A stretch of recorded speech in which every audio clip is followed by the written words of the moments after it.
and this is the first one of the first times in the nation's history that the majority of people believes that the life will be worse for future generations, and there are studies that may back that up.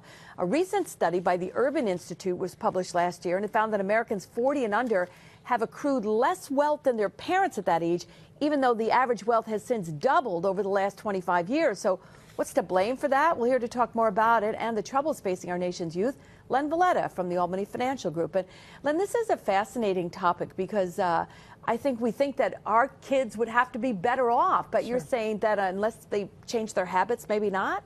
Possibly not. And, you know, there's a few different factors that are causing this. Certainly the Great Recession has caused, in general, stagnant pay. People just are not seeing the raises that they've seen in the past. The unemployment rate's still relatively high at 7%, and it's much worse for recent college graduates. But the biggest factor that I believe is causing this is the extraordinary increase in the cost of a college education. It's pricing a lot of kids right out of college. There's others that have gone in and end up dropping out because they can't afford it.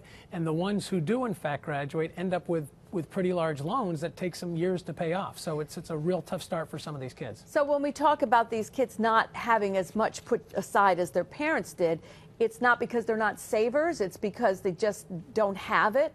Yeah, and I think they just have some obstacles that their parents didn't have to face, like we were talking about college loans. It's, you know, it's a relatively new phenomenon.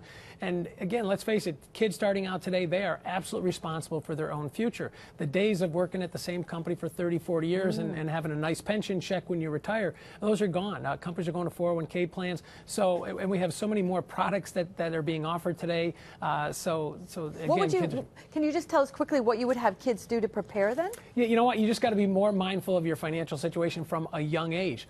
You know, college education still pays off, but maybe go to a community college for a couple of years, switch over to a state school. Start thinking about putting money away at a young age. Again, it's a different world, and you just need to be much more prepared at a younger age than ever in the past. Well, that's an important warning to sound, and we appreciate your doing it with us today. Thank you, Liz. Len Valletta.